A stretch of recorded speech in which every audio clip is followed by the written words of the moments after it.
Google, what are you doing? Hey, why'd you make the Google Pixel 4? Sorry, I don't know how to help with that yet. Oh, don't worry. I know. Just cue the intro.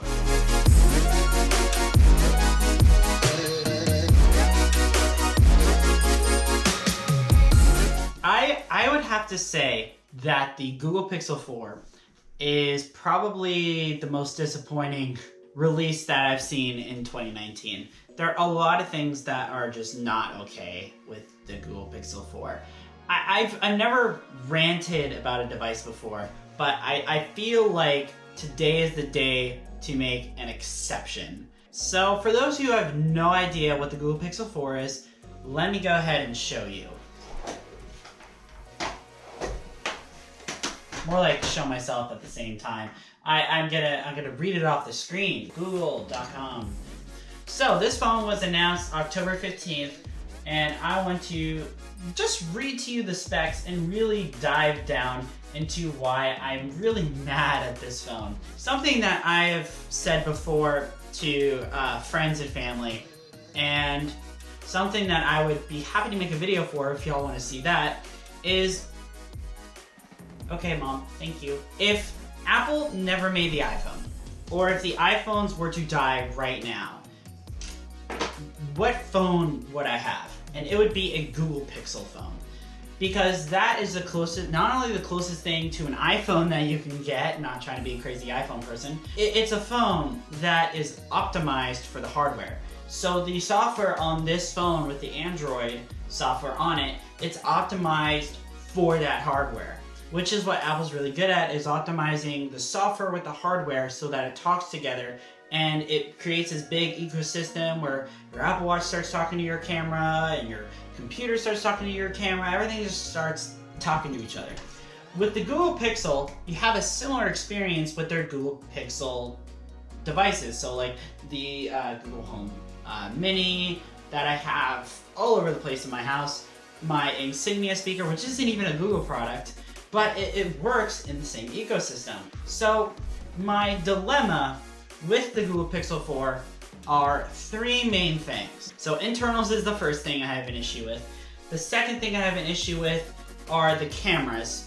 And then the third issue is the price. So let me go ahead and dive into number one of why I'm so mad at this phone, is the internals. So the biggest thing with the Google Pixel lineup has been, hey, if you buy this Google Pixel, you will have unlimited photo storage for 2 years for this phone.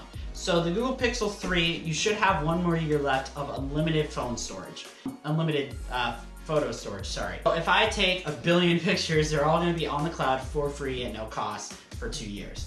This doesn't have that. So you don't get that unlimited storage, and you don't have expanded storage, which is what it had before. But what it didn't have before was so little storage. You could only have 64 or 128 gigs of storage. That's it. And the battery is smaller than the Pixel 3. Also, a better resolution display. Google, what are you doing? Why are you running? So, you're basically, for more money than last year's model, you're getting less battery life, a lower resolution display, and less storage. Oh boy.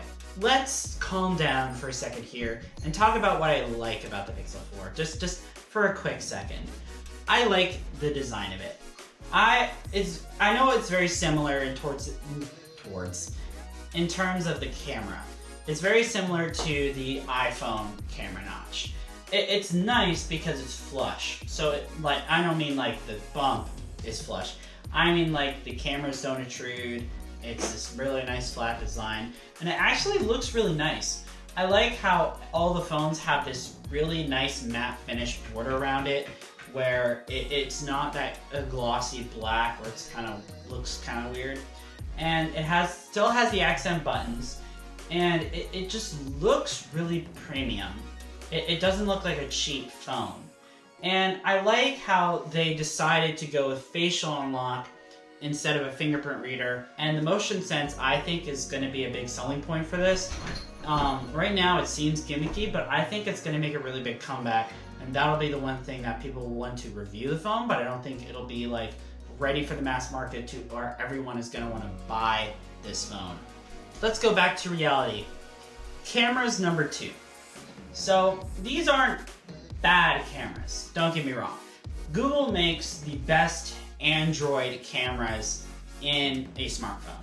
The issue that I have with these cameras is that they decided to go with two lenses after years of saying we don't need 2 cameras to have portrait mode. Bang, bang, bang. Now they're going back on what they said and they added a telephoto lens. So after all of that, with the dual lens camera, with the telephoto lens, you're backtracking. And they said on stage, the telephoto lens is more important than the ultra-wide lens. No. Another thing, if you have the audacity to put a telephoto lens in it and say it's more important than ultra-wide, make it more than twice optical zoom. It's only 2. Like that's what the iPhone 7 Plus had.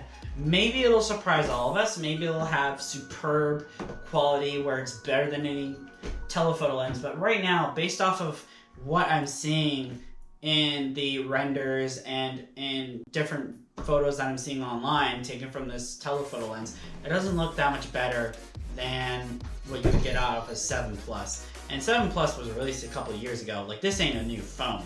So their front-facing camera is 8 megapixels. Now, keep in mind they did bring up the rear camera to 16 megapixels, so they do have more megapixels than what you see on the iPhone 11 Pro, so I'll give them that. But come on, 8 megapixels on a front-facing camera. This is 2019. Even Apple has got rid of the 7 megapixel front-facing camera, and they put 12 megapixels. At least Apple did that. So the last thing to sum this up is the price. Let me know if this sounds right to you. A less resolution display, getting rid of the notch, that's a plus. A telephoto lens instead of a ultra-wide, a newer design, less battery life, no headphones in the box whatsoever, so that's not cheap headphones, that's nothing, no headphones. A 18-watt charger in the box, no ultra-wide lens on the front or the back. Walter, don't chew on the power supply! The storage. No unlimited storage on photos. Does that sound like something you would spend $7.99 for? Let me know in the comments section below. I have never ranted on something before, but I have felt the need to rant about this because Google is so good at making phones that this one just stands out as something that was almost perfect. If the internals were a little bit better, like a better battery life, a better display resolution, a better camera other than the telephoto, like an ultra-wide or a super telephoto lens, and more storage, this and keep it at the same price, this would be the perfect Android phone. I would like to say thank you, Google, for making me like my iPhone 11 Pro that I just got even more. And you know what I also like even more? Whenever you like, share, and subscribe to my YouTube channel and my videos. So please don't forget to do so because I really do appreciate it when you do. And while you're waiting for my next episode, please go ahead, like, share, and subscribe. Catch you later. Matane.